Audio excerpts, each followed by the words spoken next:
STA TV, media syiar Islam. Bismillahirrahmanirrahim. Alhamdulillah wassalatu wassalamu ala Rasulillah wa ala alihi wa sahbihi wa sallama tasliman katsira. Amma ba'd. Fauhiyyikum bi tahiyyatil Islam. Assalamualaikum warahmatullahi wabarakatuh. Ahlan wa sahlan wa marhaban bikum para pemirsa dan pendengar radio Syiar Tauhid Aceh 96,1 FM maupun yang mengikuti kajian ini di media lainnya, Aceh Tafaqquh Fiddin, media Sunnah TV Aceh, serta yang lainnya. Alhamdulillah atas nikmat kesehatan, keamanan, dan nikmat Allah Jalla wa'ala lainnya setelah nikmat Islam dan nikmat As-Sunnah, sehingga pada kesempatan kali ini kita dapat bertemu dan berjumpa kembali di ruang dengar kita ini, Radio Syiar Tauhid Aceh 96,1 FM, untuk melanjutkan kembali pelajaran akidah, pelajaran tauhid kita dari kitab Matan Kitabu Tauhid. Dan insyaAllah ta'ala pada pertemuan kali ini kita akan kembali membahas bab sebelumnya terkait jimat dan jampe-jampe yang sebagiannya telah kita baca, dan insyaAllah ta'ala pada pertemuan hari ini kita akan membahasnya kembali karena masih ada beberapa dalil yang disebutkan oleh Asy-Syaikh di dalam bab ini dan belum kita baca pada pertemuan yang sebelumnya. Dan pada pertemuan yang lalu telah kita ketahui beberapa ayat Al-Quranul Karim dan hadis-hadis Nabi SAW yang menerangkan kepada kita hukum memakai jimat, apakah berbentuk gelang, cincin, ataukah kalung.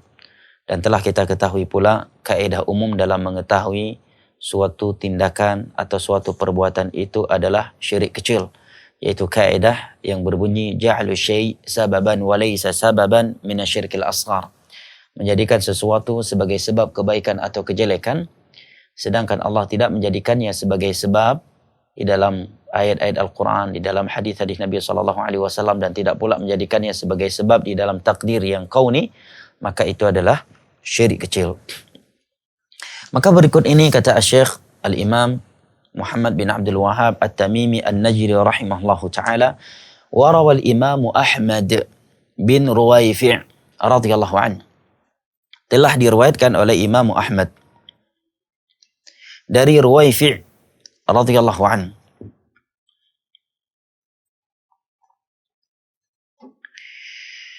beliau mengatakan bahwa Rasulullah sallallahu alaihi wasallam pernah bersabda, ya Ruwayfi', wahai Ruwayfi', la'alla al-hayata satatulu bika fa akhbirin nas anna man aqada lihyatahu aw taqallada wataran aw istanja bi raji'i dabbatin aw 'azmin fa inna Muhammadan bari'un min. Wahai Ruwayfi', bisa jadi umurmu itu panjang, bisa jadi engkau hidup panjang, maka sampaikanlah kepada manusia bahwasanya barang siapa yang mengikat jenggotnya atau orang yang taqallada watara, yang menggunakan jimat, dari kata watar, anak panah, yang disimpan oleh orang-orang jahiliyah, kemudian mereka menjadikannya sebagai jimat, mereka gantungkan di leher mereka, anak-anak mereka, ataukah hewan-hewan mereka, agar tidak terkena ain, kata mereka, agar hewan ternak mereka itu tidak terkena ain, yaitu jimat. Aw istanja bi raji'i dabatin aw 'azmin, atau orang yang bersuci cebok menggunakan kotoran hewan atau tulang, sesungguhnya Muhammad sallallahu alaihi wasallam berlepas diri darinya. Baik. Mari kita simak penjelasan hadis ini dari Asy-Syaikh Shalih Al-Fauzan hafizahullah taala. Kata beliau, al-ma'na al-ijmali lil hadis. Makna hadis di atas secara global adalah Yukhbiru sallallahu alaihi wasallam anna hadha as-sahabi sayatulu umruhu hatta yudrika unasan yukhalifuna hadiyahu sallallahu alaihi wasallam. Nabi sallallahu alaihi wasallam memberitakan bahwa sahabat beliau ini Ruwaifi' akan panjang umurnya sehingga beliau mendapati manusia yang menyelisih petunjuk Nabi sallallahu alaihi wasallam dalam hal jenggot. Alladhi huwa tawfiruha wa ikramuha. Yang semestinya jenggot itu dibiarkan tumbuh dan dimuliakan, ini mereka justru al-abath biha, bermain-main dengan jenggot mereka dengan cara yatashabbahuna fihi bil a'ajim au ahli taraf au mayyu'ah, menyerupai orang-orang ajam non Arab atau orang-orang yang sombong atau ingin menyerupai kaum wanita, sehingga mereka mengikat jenggot mereka. Dan kebiasaan itu dilakukan oleh sebagian jahiliyah di masa dahulu sebagai bentuk kesombongan mereka di dalam medan perang, sebagai bentuk kesombongan mereka, mengikat jenggot mereka. Atau karena ingin menyerupai kaum wanita. Ada pula di antara ulama yang mengatakan bahwa ini maksud dengan larangan mengikat jenggot di sini adalah di dalam salat. Ya, adalah di dalam salat, bukan di luarnya. Namun yang menjadi syahid bagi kita di dalam hadis ini adalah sabda beliau yang datang setelahnya. Taqallada watra. Mereka menggantungkan kalung di lehernya atau di leher hewan mereka agar tidak terkena penyakit ain. Ini adalah sesuatu yang merusakkan tauhid.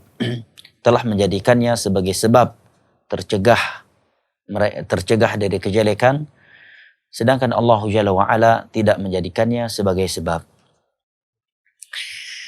Maka Nabi SAW menyampaikan orang yang melakukan perbuatan tersebut, Nabi Muhammad SAW berlepas diri darinya.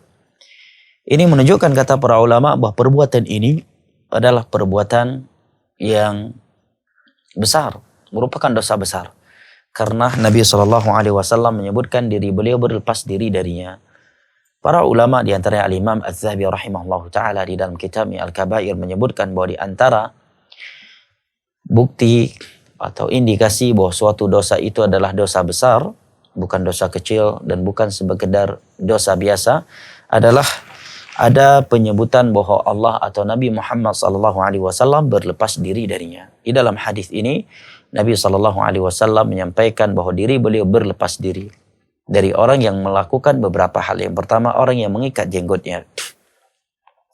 Yang kedua adalah mereka yang menggunakan jimat dengan kalung ataukah dengan selain kalung pada leher mereka ataukah pada leher tunggangan mereka, walaupun tidak dia gunakan pada tubuhnya, tetapi dia menggunakannya pada leher anaknya, orang lain, ataukah bahkan kepada hewannya agar tidak terkena penyakit ain. Yang berikutnya adalah orang yang bersuci menggunakan kotoran hewan atau tulang. Maka Nabi SAW menyampaikan kepada Ruwaifi, kalau engkau mendapati orang-orang yang melakukan perbuatan tersebut, maka sampaikan kepadanya bahwa aku berlepas diri darinya. Dari 3 perbuatan di atas, maka ada satunya yang paling besar dosanya. 2-nya adalah maksiat dan yang satunya adalah kesyirikan. Syirik kecil, yaitu menggantungkan atau menggunakan kalung di leher sendiri, leher keluarga, anak, atau ke hewan dengan niat, tujuan, dengan maksud agar tidak terserang penyakit, tidak terkena penyakit ain. Barang siapa yang melakukan ini dengan tujuan tersebut, maka ini adalah syirik kecil. Dan syirik kecil, sekecil-kecilnya syirik, dia tetap lebih besar daripada maksiat, di atas dosa maksiat. Dan telah kita ketahui bahwa di antara kaidah dalam mengetahui suatu perbuatan itu adalah syirik kecil adalah ja'alu syai' sababan wa laysa sababan minasyirkil asghar. Menjadikan sesuatu sebagai sebab kebaikan atau kejelekan. Sedangkan Allah Jalla wa'ala tidak menjadikannya sebagai sebab. Di dalam Al-Quranul Karim dan di dalam hadis-hadisnya yang sahih dan tidak pula secara takdiri kauni. Nah, adapun menggunakan atau memakai kalung tidak bermaksud sebagai jimat. Tidak bermaksud sebagai jimat. Dia memakai kalung bukan karena kalung itu kalung sakti, agar dia selamat dari penyakit. Hanya sekedar gaya yang dilakukan oleh sebagian laki-laki hari ini. Sekedar fashion, ya. Maka kata para ulama, ini tetap tidak boleh ia lakukan. Kenapa? Karena beberapa alasan. Yang pertama, agar dia tidak menyerupai manusia yang menggunakannya dengan tujuan jimat. Dengan maksud jimat. Dan kita di dalam Islam dituntut untuk tidak menyerupai orang-orang yang melanggar agama Allah Jalla wa'ala di dalam penampilan kita. Am naj'alul ladzina amanu wa 'amilus salihati kalladzina ajramu. Apakah mungkin kami menyamakan orang-orang yang beriman dan beramal saleh dengan orang-orang yang melakukan dosa? Nah, oleh karenanya kita dalam Islam dilarang menyerupai kaum wanita, walaupun tidak bermaksud menyerupai mereka. Selama penampilan yang kita pakai, yang kita lakukan tersebut adalah penampilannya kaum wanita, identik dengan kaum wanita, walaupun tidak ada niat untuk menyerupai kaum wanita, itu sudah terlarang di dalam Islam. Walaupun dia memakai emas, tidak bertujuan untuk menyerupai kaum wanita, itu tetap terlarang. Ya. Dia memakai pakaian yang identik dengan kaum wanita, walaupun tidak bertujuan ingin menyerupai wanita. Demikian juga penampilan yang itu identik untuk orang-orang kafir, walaupun tidak berniat untuk menyerupai orang kafir, itu tetap terlarang. Makanya para ulama menyatakan kalung ya, dan gelang bagi kaum laki-laki, walaupun tujuan mereka bukan untuk menjadikannya sebagai jimat, tetap mereka dianjurkan lebih selamat, bahkan tidak boleh menggunakannya. Kenapa? Untuk tidak menyerupai orang-orang yang menggunakannya sebagai jimat. Yang kedua, agar tidak menyerupai kaum wanita. Karena penampilan yang seperti itu adalah penampilannya kaum wanita. Nah, kegagahan seorang laki-laki itu bukan pada kalung yang ada di lehernya. Coba tanya kaum wanita, apakah di mata mereka lelaki yang memakai kalung itu lebih jantan dan lebih gagah ketimbang laki-laki yang tidak memakai kalung? Tidak. Sama sekali tidak ada sisi bagus ya, dan indahnya kalung untuk bagi kaum laki-laki ya. Untuk kaum laki-laki. Kalau untuk kaum wanita jelas. Itu adalah penampilan perhiasan untuk mereka. Tapi kaum laki-laki secara umum mereka tidak dianjurkan dan tidak dituntut untuk berhias layaknya kaum wanita. Bahkan kalau kita melihat laki-laki yang memakai kalung, juga memakai gelang, kita juga jadi bingung, risih lihatnya.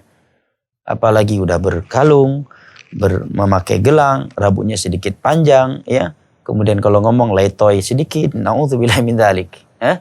Ini bukan lagi risih, kita yang lagi makan jadi nggak nafsu makan. Ya. Coba wahai kaum ya, laki-laki dan khusus kaum muda, coba renungi. Coba pikirkan dengan hati yang bersih, kira-kira apa manfaat yang menggunakan kalung? Apa manfaatnya? Apakah itu fashion yang menunjukkan kejantanan? Kaum laki-laki sama sekali bukan. Nah, justru itu menyerupai kaum wanita.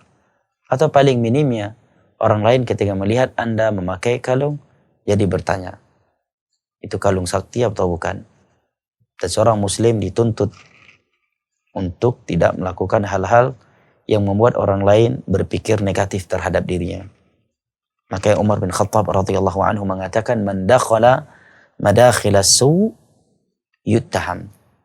Orang yang masuk ke dalam hal-hal yang berpotensi dia jatuh ke dalam kejelekan, dia akan tertuduh dengan kejelekan walaupun dia tidak melakukannya. Orang akan menilainya, memakainya sebagai jimat. Walaupun dia mengatakan saya nggak peduli dengan penilaian manusia. Benar. Kita tidak perlu peduli terhadap penilaian manusia apabila yang kita lakukan itu tidak menyelisih Al-Quran dan As-Sunnah.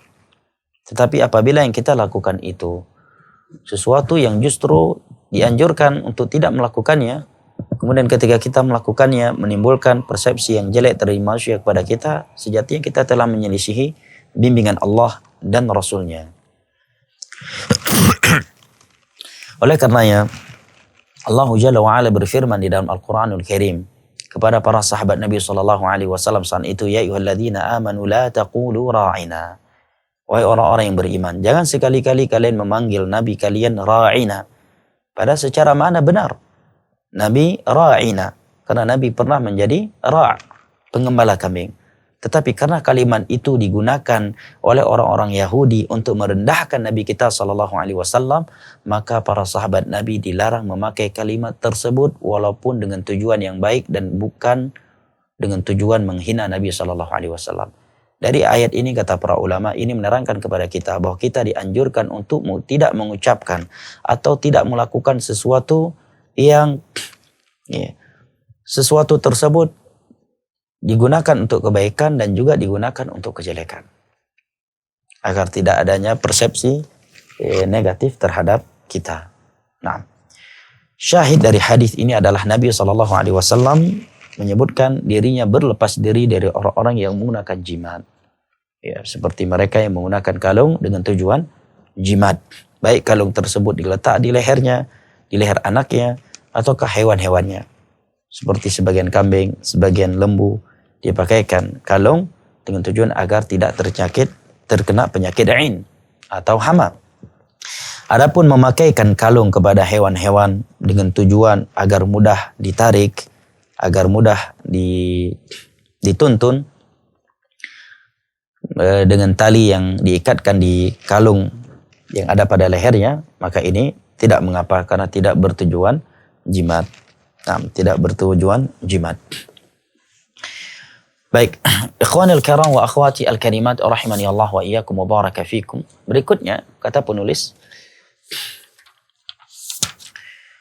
An Abdullah bin Uqaim, ya, sebuah hadis yang beliau sebutkan sebelumnya sebenarnya. An Abdullah bin Uqaim marfu'an, man ta'allaqa syai'an wukila ilaih. Rawahu Ahmad wa Tirmidzi. Dari Abdullah bin Uqaim radhiyallahu anhu. Beliau menyebutkan bahwa Nabi SAW bersabda, barang siapa yang bergantungan dengan sesuatu, maka ia akan diserahkan kepada sesuatu itu. Hadis ini diriwayatkan oleh Imam Ahmad dan Al-Imam Tirmidzi. Baik, hadis ini kata para ulama adalah kaidah umum dalam menggantungkan diri kita kepada Allah Jalla wa'ala atau kepada selainnya. Kalau kita bergantungan kepada Allah Jalla wa'ala, berarti kita diserahkan oleh Allah kepada dirinya, yang maha menang atas segala urusannya, yang maha kaya, yang maha mampu atas segala urusannya, yang maha hikmah, yang maha penyayang. Tetapi apabila kita bergantungan dengan selainnya, pada makhluk, maka kita akan diserahkan oleh Allah kepada mereka yang lemah. Yang namanya makhluk lemah. Oleh karenanya, mereka yang menggunakan jimat, memakai jimat, ya, gelang sakti, ya, keris sakti, dan jimat-jimat yang lainnya, mereka adalah orang-orang yang lemah. Orang-orang yang pengecut. Kenapa? Karena mereka telah bergantungan kepada selain Allah, kepada makhluk. Bahkan sebagian mereka bergantungan kepada benda mati. Dan Nabi mengatakan barang siapa yang bergantungan dengan sesuatu, Allah akan buat dia bergantungan dengan itu. Allah akan serahkan urusannya kepadanya. Apa yang bisa dibuat oleh makhluk untuk kita? Apabila Allah Jalla wa'ala sudah tidak peduli untuk kita. Dia memakai jimat, akhirnya dia bergantungan dengan jimat tersebut. Maka Allah pun serahkan dia kepada jimat tersebut.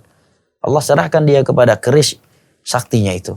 Allah serahkan dia kepada cincin saktinya itu. Allah serahkan dia kepada kalung saktinya itu.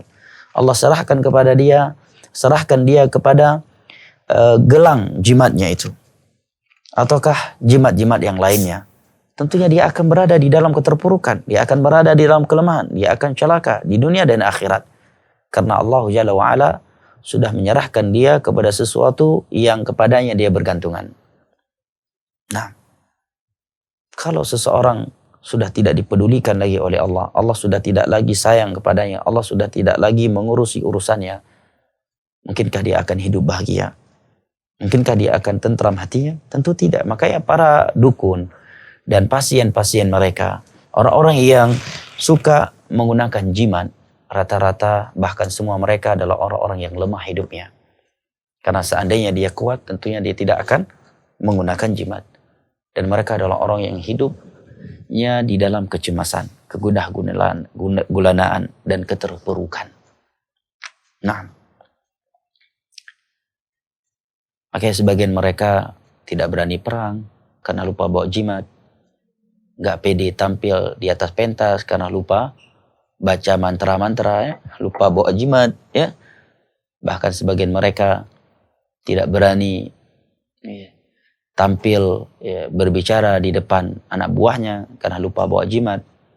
Nah, lupa memandikan keris keramatnya, akhirnya tidak berani turun ke medan perang dan sebagainya. Atau sebagian jimat syaratnya akan berlaku apabila tidak hujan. Begitu hujan dia langsung cemas karena dia tahu bahwa jimatnya nggak akan berguna apabila hujan turun. Lihat, lemah hidup ya. Begitu pula ketika dia melakukan perjalanan di malam hari, kemudian dia harus mampir di suatu tempat, ya, dan tempat tersebut dianggap tempat yang angker, atau dia melewati tempat angker, dia langsung ketakutan, langsung cemas, langsung gelisah. Kenapa? Karena lupa bawa jimat, karena lupa membawa kerisnya. Adapun orang yang menyerahkan segala urusannya kepada Allah, dia tidak bergantungan kecuali hanya kepada Allah Jalla wa'ala dalam mencari kebaikan, dan agar selamat dari kejelekan dia hanya serahkan ke dirinya kepada Allah Jalla wa'ala dan melakukan ikhtiar yang Allah Jalla wa'ala bolehkan, hidupnya di dalam kemerdekaan. Seandainya dia mampir di suatu tempat, apakah tempat itu dianggap sebagai tempat yang angker ataukah tidak, dia nggak akan gelisah, dia nggak akan cemas, karena dia serahkan urusannya hanya kepada Allah, dan dia berzikir kepada Allah Jalla wa'ala, terkhusus dengan zikir-zikir yang telah dianjurkan. Seperti sabda Nabi SAW, "Man nazala manzilan faqala a'udzu bikalimatillahi tammah min syarri ma khalaq lam yadhurruhu syai'un hatta yartahil." Barang siapa yang mampir suatu tempat, ya, mampir di suatu tempat yang baru kemudian dia pergi meninggalkannya, ataukah suatu tempat yang baru kemudian dia terus-terusan tinggal di tempat tersebut, seperti orang yang baru turun ke rumah barunya. Zikir ini juga dianjurkan, kata Syekh Muhammad bin Shalih Al-Utsaimin. Barang siapa yang mampir, singgah, turun di suatu tempat, kemudian dia membaca zikir, a'udzu bikalimatillahi tammah, aku memohon perlindungan kepada Allah dengan kalimat-kalimat yang sempurna, lam yadhurruhu min syai'in min syarri ma khalaq, dari kejelekan yang telah ia ciptakan, maka lam yadhurruhu syai'un hatta yartahil, tiada sesuatu yang akan membahayakannya sampai dia pergi meninggalkan tempatnya. Tapi lihat mereka yang tidak bertauhid, yang memakai jimat, ya, yang suka bertahayul, yang suka percaya dengan hal-hal yang khurafat, begitu mampir suatu tempat yang angker, atau ingin masuk ke dalam hutan, atau ingin berteduh di sebuah pohon besar, ya, mereka melakukan hal-hal yang menunjukkan mereka berada di dalam keterpurukan, kecemasan, kegelisahan, dan menunjukkan bahwa mereka telah diserahkan oleh Allah kepada khurafat mereka. Sebagian mereka tidak berani duduk di bawah pohon besar kecuali dia telah memanggil, "Mbah, tolong jangan ganggu kami, Mbah. Kami sekedar duduk beristirahat di sini, Mbah. Nggak ada tujuan lain, Mbah." Subhanallah. Kenapa bukan yang menciptakan Mbah tersebut yang dia panggil? Lihat. Padahal secara logika kan mana lebih kuat, Allah dengan Mbah dia tersebut? Jin. Tentunya adalah Allah, karena Allah adalah Al-Khaliq. Dan jin adalah makhluk ciptaan Allah Jalla wa'ala. Tetapi begitulah kalau seseorang sudah tidak memiliki tauhid, sudah sering khurafat, sering tahayulat, logikanya hilang, akal sehatnya menjadi hilang. Sebagian mereka kalau mau masuk hutan, ya, melemparkan batu terlebih dahulu 1-3 kali, atau mendaham dulu beberapa kali agar tidak diganggu oleh jin yang berada di tempat tersebut. Nah, sebagian mereka kalau membangun rumah, toko, ataukah jembatan, maka mereka menyembelihkan seekor hewan terlebih dahulu, kemudian darahnya dialirkan ke pondasi tersebut, kemudian kepalanya ditanamkan, ya, ke dalam pondasi tersebut agar kuat dan agar tidak diganggu. Subhanallah. Nah, Masjidil Haram begitu besar bangunannya, ya. Dan lihat di Saudi bangunan-bangunan begitu tinggi, menunjuk tinggi ke angkasa. Tidak ada satupun yang dibangun dengan mengalirkan darah ke pondasinya dan menanamkan kepala seekor hewan di dalamnya agar kuat. Kenapa? Karena negara tersebut negara yang berada di atas tauhid. Ya, tidak berada di atas khurafat. Nah, memang orang-orang yang tidak memiliki tauhid dan suka menggunakan jimat berada di dalam keterpurukan. Manusia yang paling pengecut adalah mereka yang memakai jimat, walaupun dia jenderal. Walaupun dia seorang militer hebat. Seorang militer yang hebat. Anggota militer, kejam, bengis, dan dari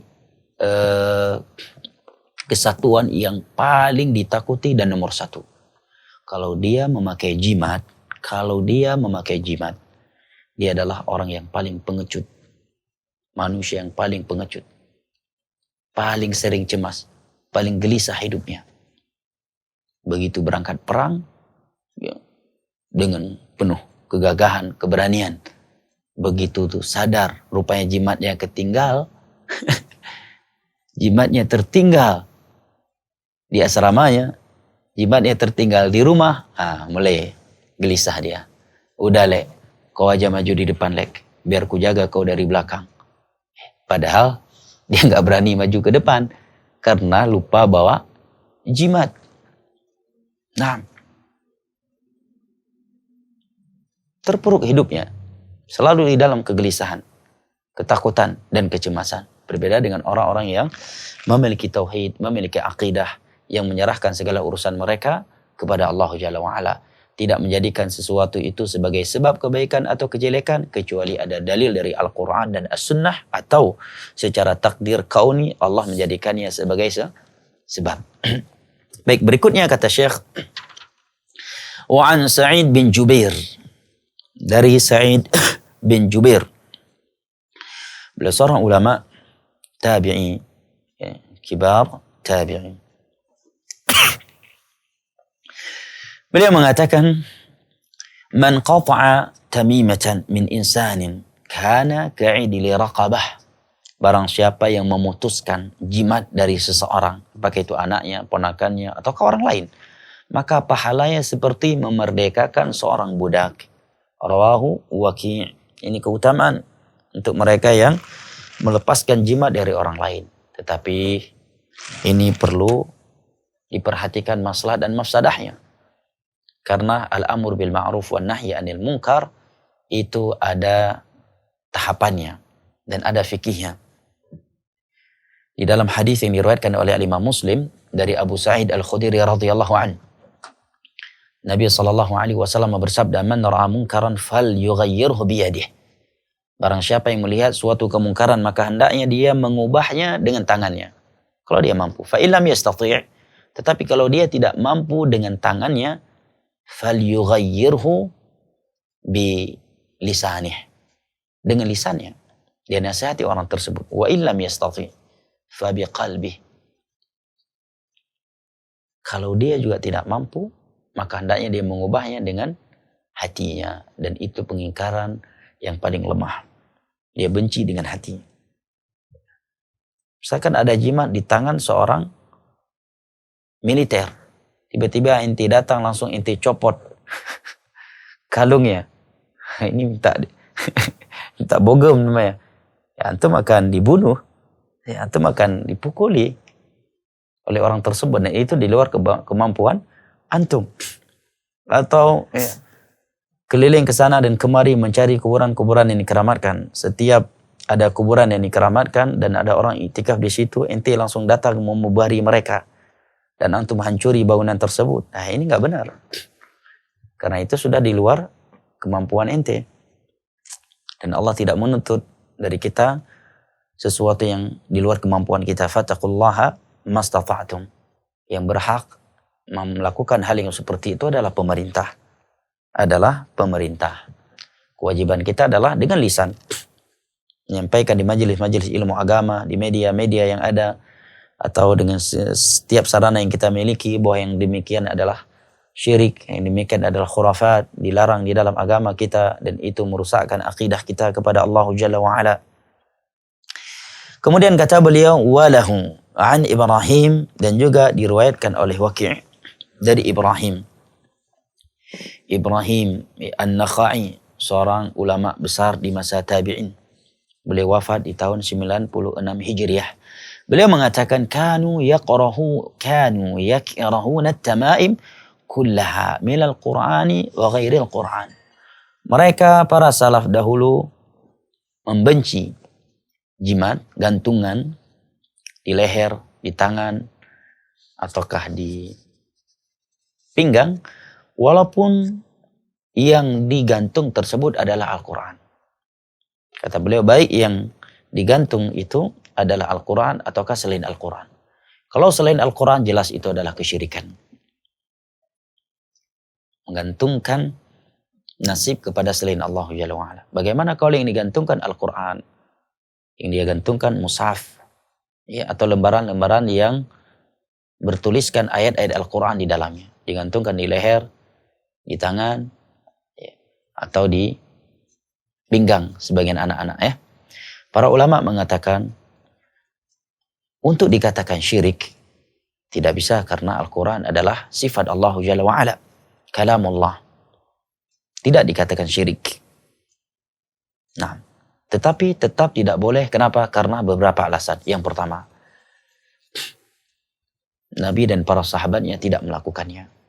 Dan itu perkara agama. Seandainya itu sesuatu yang dianjurkan, pastilah Nabi SAW dan para sahabatnya yang lebih duluan melakukannya. Tapi buktinya Nabi SAW tidak melakukannya. Para sahabat beliau juga tidak melakukannya. Bahkan juga para tabi'in. Yang kedua, ini berpotensi Al-Quran itu terhinakan. Kan gak mungkin setiap kali dia masuk WC dia sempat, ya, membukanya.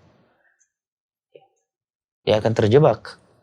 Membawanya ke dalam WC, membawanya ke dalam toilet. Dan kalau dia menggantungkannya di pinggang anak-anak bayi atau anak-anak kecil, ini terkadang membuat Al-Quran itu tersentuh kotoran anak-anak tersebut, tersentuh, ya, najis daripada anak-anak tersebut. Dan ini adalah penghinaan terhadap Al-Quran. Dan Allah Jalla wa'ala berfirman, wa man yu'azzim sya'airallahi fa innaha min taqwal qulub. Dan barang siapa yang bertakwa kepada Allah, barang siapa yang mengagungkan syiar Allah, maka itu bagian dari ketakwaan hati, dan itulah yang diinginkan oleh syaitan.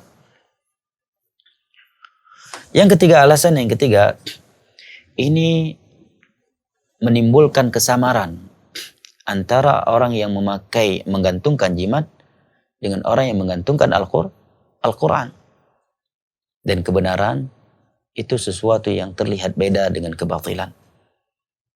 Membuat seseorang menjadi samar antara kebenaran dan kebatilan. Dan bahkan terkadang berpotensi kepada syirik apabila gantungan tersebut anggapan adanya karamah, kesaktian tersebut bukan dengan ayat-ayat Al-Quran yang digantung, tetapi juga berkaitan dengan benangnya yang telah ditiup oleh seorang aulia, seorang kiai, seorang ustaz, seorang ketengku, ya, dan terkena air ludahnya yang dianggap berkah. Buktinya dia tidak mengambilnya kepada sembarang orang, tapi kepada orang-orang tertentu. Menunjukkan apa? Ada unsur keyakinan di situ kepada selain Al-Quran yang digantung. Maka jelas ini ada sisi khurafatnya, sisi kesyirikannya. Nah, oleh karenanya para ulama salaf membencinya. Apalagi yang digantung itu selain Al-Quran. Ya, kaidah umum dalam hal ini adalah ja'alu syai' sababan wa laysa sababan minasyirkil asghar. Menjadikan sesuatu sebagai sebab kebaikan atau kejelekan, sedangkan Allah tidak menjadikannya sebagai sebab secara syar'i dan tidak pula secara takdir yang kauni, maka itu adalah syirik kecil. Ya, jadi jangan mudah tertipu, ya, karena memang juga sebagian dukun itu untuk mengkelabui pasiennya, untuk mengkelabui sebagian masyarakat. Jadi mereka terkadang menggunakan lembaran-lembaran yang di dalamnya ada Al-Quran. Ya, saya lupa kapan dan di mananya. Ada gantungan mushaf kecil sekali. Ya. Kecil sekali, kemudian diletakkan dalam suatu tempat, berikat dengan benang, kemudian diikatkan di pinggang seorang anak. Setelah dibuka memang beberapa lembarannya adalah Al-Quran. Tapi selainnya adalah tulisan-tulisan yang nggak jelas. Bukan Al-Quran yang jelas. Nggak jelas apa bentuk tulisan tersebut. Bahkan sebagiannya dilumuri darah haid. Na'udzubillah min dzalik. Karena memang tujuan utama dari syaitan adalah untuk menghinakan Al-Quranul Karim, yang merupakan kitab suci yang kaum muslimin. Hati-hati yang seperti ini. Tanda-tanda orang tersebut adalah dukun. Jangan tertipu dengan penampilannya. Hari ini banyak dukun memakai jubah. Banyak dukun pakai peci. Dukun berjenggot. Bukan berarti setiap orang yang berjenggot dukun ya. Ya. Banyak dukun pakai jubah. Dia nggak dipanggil dukun, dipanggilnya Gus. Dipanggil Lihai Tengku, Abati. Ya. Kalau ada orang yang dinisbatkan kepada ilmu, dipanggil dengan panggilan-panggilan agama, Ustadz, Pak Kiai, Gus, Tengku, Abati, ya, Abi. Kalau dia sudah mulai meraba-raba perkara gaib, mengaku tahu perkara gaib, menyembuhkan seseorang yang dia bukan dokter, dia bukan perawat, dan penyakit itu adalah penyakit non medis. Kemudian ada bacaan-bacaan yang sudah mulai nggak jelas, ya, jampe-jampe, mantra-mantra yang tidak jelas. Apalagi dia punya keris sakti yang harus dia mandikan di malam-malam tertentu atau di waktu-waktu tertentu. Dia syaratkan harus menyembelih seekor ayam hitam di kuburan ini dan kuburan itu. Nah, harus mengambil tanah dari kuburan ini dan kuburan itu. Pastikan, ketahuilah itu dukun dan tukang ramal. Walaupun dia dipanggil dengan panggilan-panggilan agama. Walaupun dia dinisbatkan kepada ilmu dan berpakai pakaian orang yang berilmu. Dan memakai pakaian orang yang berilmu. Dan mendatanginya adalah haram. Nabi SAW bersabda, "Man ata kahinan aw arrafan la tuqbal lahu salatun arba'ina lailah." Barang siapa yang datang kepada dukun atau tukang ramal, hanya sekedar datang, tidak bertanya apapun kepadanya, maka tidak akan diterima salatnya selama 40 hari. Kalau dia datang kepadanya, bertanya, kemudian percaya kepada ucapannya, faqad kafara bima unzila ala Muhammad, maka sungguh dia telah kufur terhadap syariat yang Allah Jalla wa'ala turunkan kepada Nabi Muhammad. Kecuali dia datang ke dukun atau tukang ramal tersebut dengan tujuan membongkar kedustaannya dan memperlihatkan kelemahannya kepada manusia agar manusia tidak lagi mendatanginya. Maka ini sesuatu yang dianjurkan dan boleh, tetapi hendaknya diperhatikan maslahat dan mafsadahnya. Nah, wallahu ta'ala a'lam bishawab. Kiranya ini yang dapat kita bahas pada kesempatan kali ini, dan insyaallah ta'ala pada pertemuan berikutnya kita akan masuk ke dalam bab baru. Sisa waktu yang masih ada, saya persilahkan jika ada kritikan, masukan atau hal lainnya yang ingin disampaikan. Barakallahu fikum. Jazakallahu khairan. Alhamdulillah para pendengar sekalian dan pemirsa STA TV yang dimanapun bisa menjangkau siaran kami. Telah kita dengarkan di sesi pertama tadi pembahasan dari Ustadz kita, Al-Ustadz Farhan Abu Furaihan Hafizahullah Ta'ala, dengan pembahasan tentang jimat jampi-jampi dan ruqyah dari matan kitab Tauhid. Berikutnya para pendengar sekalian dan pemirsa, kita akan masuk ke dalam sesi kedua, dalam sesi tanya jawab.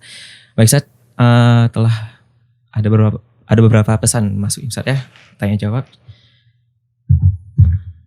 Pertanyaan pertama Ustadz dari Siti Bella Ustadz di Jawa Timur. Pertanyaan yang lumayan panjang. Bismillah, Assalamualaikum warahmatullahi wabarakatuh. Semoga Allah menjaga dan memberikan keberkahan untuk Ustadz sekeluarga, tim dan seluruh kaum muslimin. Afwan Ustadz, Ana ingin bertanya, namun sedikit keluar dari tema. Ana memiliki masalah Ustadz. Ana sering diganggu jin. Ana khawatir jin yang sering mengganggu Ana itu jin nasab. Dikarenakan di keluarga yang sering mendapatkan gangguan tersebut hanya Ana sama bapak Ana saja. Dan gangguan tersebut hampir sama, seperti sering ketindihan. Sejak kecil sering mimpi buruk, sering mimpi laki-laki atau orang yang sudah meninggal. Sering sakit di bagian tubuh tertentu. Memiliki firasat yang tajam, tidak jarang juga Ana pas ke tempat tertentu saat melakukan suatu hal yang sama yang sudah Ana pernah lakukan. Padahal Ana belum pernah ke tempat dan belum pernah melakukan hal tersebut, atau istilahnya deja vu, begitu Ustaz. Ana sudah rutin zikir pagi petang, juga melakukan sunnah-sunnah sebelum tidur. Yang Ana tanyakan, bagaimana memutuskannya jika memang di dalam tubuh Ana ada jin nasab? Adakah ikhtiar-ikhtiar lain yang harus Ana lakukan? Apakah Ana harus melakukan ruqyah? Jazakumullah khairan, Ustaz. Masya Allah, barakallahu fiik. Ya, hal-hal tersebut adalah indikasi kuat ya. Seseorang diganggu oleh jin atau terkena sihir. Maka yang pertama, jangan terlalu banyak nonton film horor. Baik, tentunya bimbingan yang pertama dan paling utama adalah yang syar'i. Yang pertama adalah memperkuatkan tawakal kepada Allah Jalla wa'ala. Memperkuatkan ketergantungan hati kepada Allah Subhanahu wa ta'ala. Karena semakin kuat ketergantungan hati seorang hamba kepada Allah Jalla wa'ala sang pencipta, maka akan semakin sulit untuk diganggu oleh syaitan. Makanya Allah Jalla wa'ala berfirman, innaman najwa minasyaitani liyahzuna alladhina amanu wa laysa bidharrihim syai'an illa biiznillah wa 'ala Allahi falyatawakkalul mu'minun. Tidaklah gangguan syaitan kepada seorang mukmin itu kecuali agar mereka menjadi gelisah, ketakutan, cemas, ya. Kemudian dari situ nanti akan digiring untuk melakukan kesyirikan. Kalau enggak sukses, maka akan digiring untuk melakukan kebid'ahan. Kalau juga tidak, ya mampu dia giring ke dalam bid'ah, akan digiring untuk melakukan maksiat. Kemudian Allah mengatakan walaysa bidharrihim syai'an. Dan syaitan itu tidak akan bisa membahayakan seorang mukmin sedikit pun. Kemudian perhatikan ayat setelahnya, illa biiznillah, kecuali dengan izin Allah. Ini yang harus diyakini. Seandainya terjadi apa yang dilakukan oleh syaitan kepada kita, maka ingatlah itu karena sudah diizinkan oleh Allah, bukan karena syaitan yang sudah kuat. Kemudian di akhir ayat Allah katakan wa 'alallahi falyatawakkalul mu'minun. Maka kepada Allah semata hendaknya orang-orang yang beriman itu bertawakal. Ini menunjukkan kepada kita bahwa sumber keselamatan dari gangguan syaitan yang paling utama adalah bertawakal kepada Allah Jalla wa'ala. Dan apabila seseorang benar-benar bertawakal kepada Allah Jalla wa'ala, maka gangguan syaitan tidak akan berbahaya untuknya. Walaupun syaitan mampu mengganggunya karena Allah yang telah mengizinkannya, tetapi itu tetap nggak akan membahayakannya. Bukankah Nabi SAW pernah terkena sihir, ya, yang disihir oleh Labid bin A'sam, tapi terkena sihir sampai yukhayyal ilaihi annahu fa'ala syai'an lam yaf'al. Beliau dikhayalkan melakukan hal-hal yang beliau tidak melakukannya. Artinya apa? Syaitan telah mengganggu beliau, tetapi gangguan tersebut sama sekali tidak membahayakan Nabi SAW karena ketauhidan dan tawakal beliau yang sempurna. Dan Allah Jalla wa'ala berfirman, wa man yatawakkal 'ala Allah fa huwa hasbuh innallaha balighu amrihi qad ja'ala Allahu likulli syai'in qadara. Dan barang siapa yang selalu bertawakal kepada Allah Jalla wa'ala, maka Allah akan selalu cukup untuknya. Allah Maha menang atas segala urusannya dan segala sesuatu itu telah Allah takdirkan. Ini yang pertama. Yang kedua, hendaknya dia menjaga amalan-amalan yang wajib dan amalan-amalan yang sunnah. Karena apabila dia menjaga amalan-amalan yang wajib dan yang sunnah, Allah akan menjaganya. Allah akan menjaga anggota tubuhnya sehingga tidak akan terjumus atau jatuh ke dalam hal yang Allah tidak ridhai. Di dalam hadis yang diriwayatkan oleh Imam Al-Bukhari dari Abu Hurairah radhiyallahu an, haditsun qudsi, Allah Jalla wa ala berfirman, man 'adali waliyan faqad adantuhu bil harb. Wa ma taqarraba ilayya 'abdi bi syai'in ahabba ilayya mimma aftaradtuhu 'alayhi wa la yazalu yataqarrabu ilayya bin nawafil hatta uhibbah. فإذا أحببته كنت سمعه الذي يسمع به وبصره الذي يبصر به ويده التي يبطش بها ورجله التي يمشي بها ولئن استعاذني لأعيذنه ولئن سألني لأعطيته. Barang siapa yang memusuhi waliku, maka telah aku umumkan peperangan untuknya. Tidaklah hambaku mendekatkan dirinya kepada aku dengan sesuatu yang lebih aku cintai selain daripada yang wajib. Artinya jangan sampai seseorang demi melakukan sesuatu yang sunnah dengan mengorbankan yang wajib. Seperti sebagian orang berzikir sampai menjelang subuh. Zikir akbar katanya. Setelah itu subuh malah nggak ada. Pada subuh hukumnya wajib. Salat isya berjamaah wajib. Justru mereka tinggalkan demi sesuatu yang sunnah. Kemudian Allah mengatakan, tidaklah hambaku mendekatkan dirinya kepada aku dengan amalan-amalan sunnah kecuali aku akan mencintainya. Dan tidaklah aku mencintainya kecuali aku akan menjadi pendengarannya, penglihatannya, tangannya, dan kakinya. Maksudnya Allah akan membimbing anggota tubuhnya kepada sesuatu yang ia ridhai. Apabila dia memohon perlindungan kepada aku, maka aku akan melindunginya. Dan apabila dia meminta kepada aku, maka aku akan memberikannya. Ini janji Allah untuk mereka yang seperti itu keadaannya. Dan janji Allah pasti benar. Ya. Kalau belum datang apa yang Allah janjikan kepada kita, maka koreksi kembali. Apakah syarat-syarat dan ketentuannya telah kita lakukan secara sempurna ataukah belum? Janji Allah pasti benar, cepat ataupun lambat. Yang berikutnya, kalimat amalan wajib dan sunnah tadi tentunya mencakup zikir-zikir ya. Dan berikutnya adalah ruqyah. Dan setiap kita bisa meruqyah dirinya. Semua muslim insya Allah pasti menghafal surat Al-Fatihah. Pasti hafal ayat kursi. Pasti ya hafal 3 qul ya. 3 qul sebutan mudahnya. Sebenarnya paling benar adalah Al-Ikhlas dan Al-Mu'awwidzatain. Semua orang Indonesia sebutkan 3 qul. Adalah Al-Ikhlas dan Al-Mu'awwidzatain. Dan apalagi seseorang bisa membaca Al-Quran.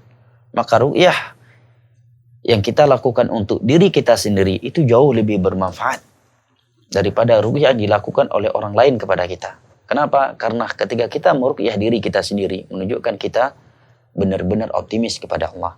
Kita benar-benar bertawakal kepada Allah. Dan itu akan membuat syaitan menjadi lemah. Dan mulai menilai kita kuat dengan Allah Jalla wa'ala. Oleh karena Allah Jalla wa'ala berfirman, Inna kaida syaitani kana dha'ifa. Sesungguhnya gangguan syaitan itu sangatlah lemah. Sangatlah lemah. Yang berikutnya, jangan suka melamun. Jangan suka melamun. Kemudian, jangan suka berandai-andai. Fa inna law taftah amala syaitan. Karena law berandai-andai itu akan membuka pintu syaitan. Ya cukup dia bertawakal kepada Allah dan berikhtiar. Tidak usah berandai-andai. Jangan suka melamun dan suka berandai-andai. Dan sering-seringlah hadir di majelis ilmu agama. Karena Nabi menyebutkan orang yang hadir di majelis ilmu agama dan terkhusus majelis ilmu agama yang diadakan di dalam rumah Allah. Nabi mengatakan nazalar alaihimus sakinah. Akan turun kepada mereka sakinah ilahi. Wa ghasyiyatuhum rahmah, tercurahkan untuk mereka rahmat. Wa hafathumul malaikah, malaikat-malaikat Allah akan meliputinya. Wa dzakarahumullahu fi man 'indah. Dan Allah akan menyebut-nyebutnya dengan pujian dan sanjungan di hadapan malaikat-malaikat yang ada di sisinya. Maka jarang kita melihat orang sedang berada di majelis ilmu agama kesurupan. Nah, walaupun kesurupan maka diganggu agar dia tidak menghadiri. Maka semakin sering dia hadir majelis ilmu agama, semakin bagus, semakin sehat dan semakin normal. Dan terkhusus majelis-majelis ilmu agama yang membahas pembahasan tauhid. Nah, yang berikutnya tinggalkan musik. Ya, karena musik adalah adanu syaitan.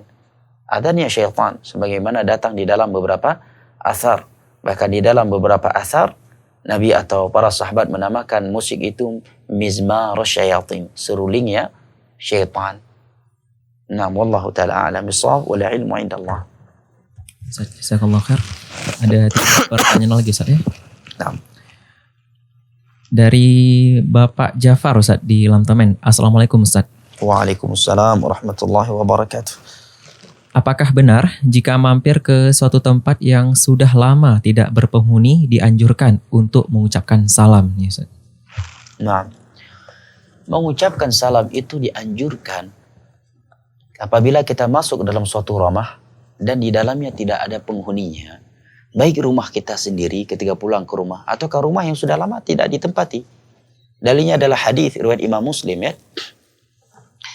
Riwayat Imam Muslim, jika saya tidak salah, datang dari Abu Musa al-Asy'ari radhiyallahu anhu, dan hadis ini disebutkan oleh Al-Imam Ibnu Katsir ketika beliau menafsirkan firman Allah di dalam surat An-Nur yang berbicara tentang salam ya ayyuhalladzina amanu idza dakhaltum buyutan fasallimu ala ahliha. Hanya saja kalau kita masuk ke dalam rumah, apakah itu rumah kita atau rumah yang sudah lama tidak ditempati, bunyi salamnya bukan assalamualaikum, tetapi assalamu alaina wa ala ibadillahi salihin. Antum pulang ke rumah, di rumah nggak ada orang nih. Ya, atau rumah yang sudah lama nggak ditempati, masuk ke dalamnya dengan membaca assalamu alaina wa ala ibadillahi salihin. Masih ada lagi? Nah, bukan ke syaitan ya. Ya, penyembahan agar enggak diganggu oleh syaitan lah. Nah, tetapi itu memang adab ketika masuk rumah yang tidak ada penghuninya. Masih ada? Masih ada. Mungkin satu lagi ya. Satu lagi saya. Sari jemput anak-anak sekolah. Baik, Ustaz. Terakhir, pertanyaan yang terakhir. Ustadz, Ana pernah mendengar tentang hadis Islam melarang menumpahkan darah sesama muslim. Bagaimana hukumnya berperang sesama muslim dalam posisi kita sebagai prajurit bela negara, Ustaz? Nah, Masya Allah. Di sini saya bingung bagaimana adanya peperangan sesama muslim. Ya, apa ini maksud? Mungkin maksudnya adalah ada sebagian muslim yang melakukan aksi pemberontakan. Maka di dalam Islam pemberontak itu boleh diperangi sampai mereka bertobat dan tidak memberontak lagi walaupun mereka muslim. Apa dalilnya? Yang pertama, firman Allah Jalla wa Ala di dalam surat Al-Hujurat. فَإِنْ بَغَتْ إِحْدَاهُمَا عَلَى الْأُخْرَى فَقَاتِلُوا الَّتِي تَبْغِي حَتَّى تَفِيءَ إِلَى أَمْرِ اللَّهِ. Apabila sebagian mereka kaum muslimin memberontak kepada yang lainnya, maka perangi mereka sampai mereka kembali kepada perintah Allah untuk taat kepada seorang pemimpin. Oleh karenanya Khawarij di masa Utsman dan di masa Ali bin Abi Thalib radhiyallahu anhuma mereka diperangi. Mereka salat 5 waktu, bahkan mereka puasa Daud, mereka menghafal Al-Quran. Penampilan mereka juga sama dengan penampilan para sahabat Nabi. Istri-istri mereka juga pakai cadar, pakai abaya. Ya. Tetapi karena mereka Khawarij memberontak kepada Ali bin Abi Thalib, berkeyakinan bolehnya memberontak dan melengsarkan penguasa karena dia zalim dan tidak adil, maka diperangi oleh Ali bin Abi Thalib radhiyallahu an. Bahkan Nabi SAW di dalam beberapa hadisnya mengatakan, kilabun nar, kilabun nar, kilabun nar. Mereka anjing-anjing api neraka, mereka anjing-anjing api neraka, dan mereka anjing-anjing api neraka. Ingat, ini hadis Nabi ya, bukan ucapan seorang ustadz. Jangan dikatakan ucapan yang kotor. Itu hadis Nabi. Yang mengatakannya kotor berarti dia telah mengatakan hadis Nabi adalah ucapan yang kotor. Bahkan Nabi SAW bersabda, "La'in adraktuhum la'aqtulannahum qatla 'ad." Seandainya aku mendapati kaum Khawarij, maka aku akan membantai mereka seperti Allah membantai kaum 'Ad.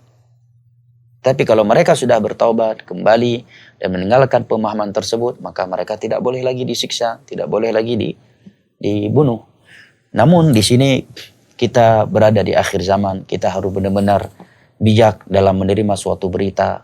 Bisa jadi terkadang suatu kondisi itu memang chipkon, ya, cipta kondisi, ya, cipta kondisi kontra intelijen dan sebagainya untuk merusak nama Islam. Kita nggak pungkiri Khawarij itu ada.